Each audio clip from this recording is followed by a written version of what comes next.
Shalom, selamat pagi saudara-saudara yang dikasihi Tuhan Yesus Kristus. Selamat berjumpa dalam renungan pada pagi hari ini. Doa dan harapan saya, saudara semua ada dalam keadaan yang baik, sehat, penuh sukacita, dan berlimpah berkat Tuhan. Sebelum kita mendengarkan renungan firman Tuhan, mari sama-sama kita siapkan hati dan berdoa. Bapa kami yang di sorga, Bapa dalam nama Tuhan Yesus Kristus, Bapa yang baik, Tuhan dan Allah kami yang sungguh sangat baik. Kami bersyukur untuk berkat kemurahan Tuhan, perlindungan-Mu dari malam hingga pagi hari ini. Kembali pada saat ini kami bangun dengan kekuatan, kesehatan dan berkat kebaikan Tuhan. Pada saat ini kami mau mendengarkan sabda firman-Mu. Berbicaralah ya Tuhan, dan jamah hati kami supaya kami mengerti dan taat untuk melakukan kebenaran firman-Mu. Dalam nama Tuhan Yesus kami berdoa. Haleluya, amin. Saudara dikasihi Tuhan, pembacaan Alkitab kita pada saat ini sampai pada Wahyu pasal yang ke-13. Saudara dapat membacanya secara pribadi setelah mendengarkan renungan ini. Saya akan membaca Wahyu pasal 13 ayat 13 dan ayat yang ke-14. Tertulis demikian.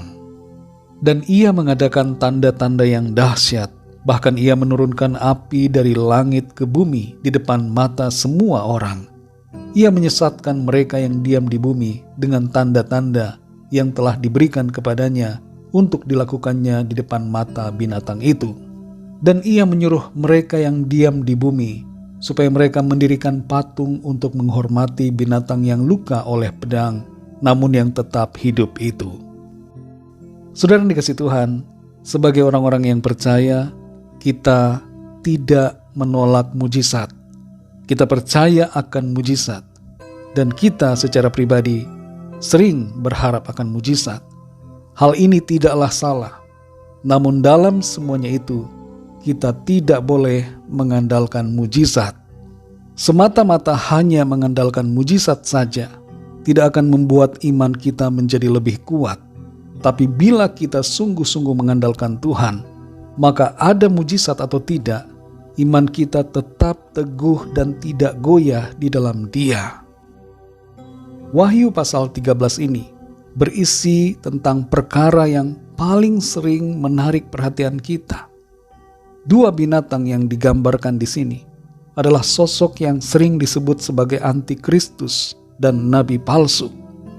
Lambang yang disebutkan untuk menyebutkan sosok antikristus ini adalah bilangan tanda manusia, yaitu 666 atau 666.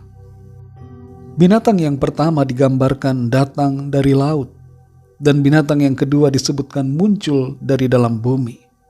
Sosok yang pertama dan kedua dikendalikan oleh setan dan bahkan diberikan kekuasaan yang besar atas bumi. Sosok antikristus ini akan melakukan penganiayaan dan pembunuhan terhadap orang-orang percaya, disertai dengan penghujatan secara terang-terangan terhadap Tuhan. Sosok yang kedua memiliki kekuatan supranatural yang berasal dari iblis. Ia akan melakukan berbagai mujizat palsu dan memimpin orang kepada suatu penyembahan yang menyesatkan.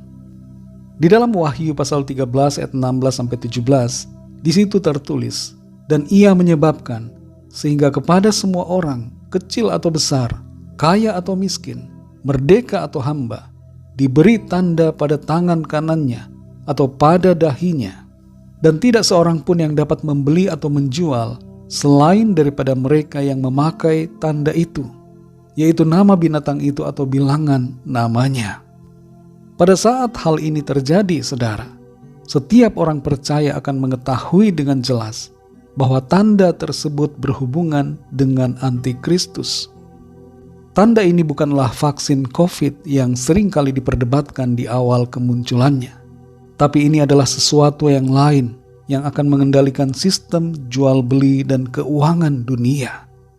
Dan tanda ini terhubung sedemikian rupa dengan angka 666. Kita melihat tanda-tanda ke arah ini sudah semakin jelas. Di antaranya dengan adanya transaksi pembayaran cashless, uang-uang digital, dan berbagai aplikasi serta platform online yang memuat data diri dan terhubung dengan kebijakan pemerintah di berbagai negara. Kita juga melihat adanya pemasangan chip di dalam tubuh yang terkoneksi dengan sebuah server. Dan baru-baru ini kita mendengar adanya tato elektronik, yaitu sebuah tanda yang akan ditaruh di tubuh sebagai alat komunikasi. Hal-hal ini, saudara, menunjukkan gejala-gejala yang semakin jelas mengenai akan terjadinya satu sistem di mana antikristus berkuasa pada waktunya nanti. Saudara yang dikasihi Tuhan, kembali kepada ayat pokok kita hari ini. Di ayat 13 dan 14 disebutkan bahwa akan ada tanda-tanda dan mujizat yang dilakukan oleh antikristus yang karenanya akan menyesatkan banyak orang. Banyak orang terpukau dengan mujizat yang dilakukan oleh antikristus dan mereka menjadi percaya dan menyembahnya. Kita perlu mengerti, saudara, bahwa tanda dan mujizat tidak dapat menjadi patokan dan dasar bagi kita untuk beriman. Tuhan sanggup melakukan mujizat, itu benar. Tapi iblis juga dalam batas tertentu dapat melakukan mujizat. Terlebih lagi di akhir zaman, iblis akan menunjukkan manifestasi mujizat yang besar dan memperdayai. Itu sebabnya, saudara, kita tidak dapat menjadikan mujizat sebagai dasar dan ukuran. Bersyukurlah kalau kita mengalami mujizat dari Tuhan. Tapi mengasihi dan mengimani Tuhan, jangan kita dasarkan semata-mata hanya pada mujizat. Ada mujizat atau tidak ada mujizat, Tuhan tetap layak dipuji dan disembah oleh kita manusia. Mari saudara yang dikasihi Tuhan, kita tetap kuat di dalam Tuhan dan tidak cepat silau dengan berbagai mujizat yang ada, supaya kita tidak gampang digoyahkan di akhir zaman. Biarlah kasih kita kepada Tuhan Yesus semakin bertambah-tambah dan kita semakin tulus dan setia dalam beriman percaya kepadanya. Mari kita berdoa, saudara.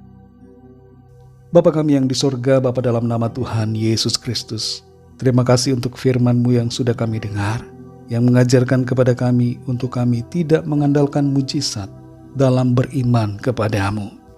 Ada mujizat atau tidak ada mujizat, kami mau tetap percaya dan mengasihi Engkau ya Tuhan.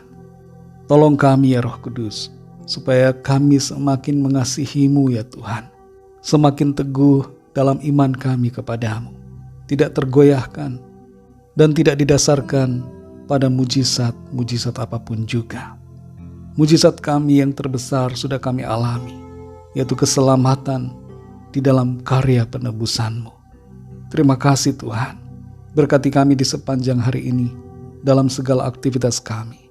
Pimpin kami supaya apapun yang kami lakukan senantiasa memuliakan dan menyenangkan hati Tuhan. Kami bawa kepadamu setiap permohonan doa dan setiap pergumulan kami masing-masing, agar Tuhan melawat dan menyatakan pertolongan-Mu bagi kami.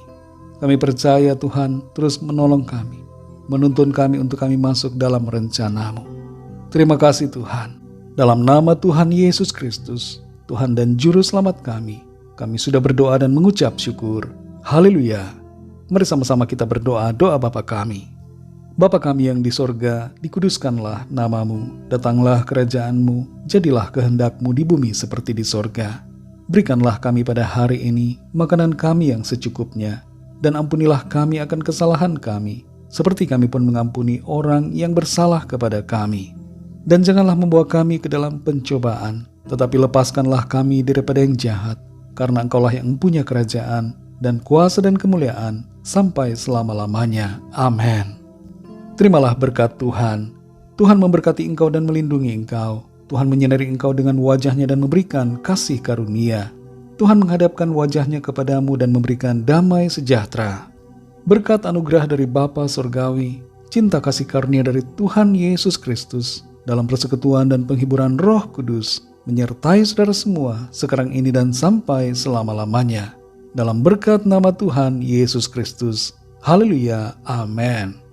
Puji Tuhan, saudara yang dikasihi Tuhan. Saya percaya firman Tuhan menjadi berkat dan kekuatan buat saudara semua. Dan Roh Kudus akan menolong saudara untuk lebih lagi memahami kebenaran firman Tuhan.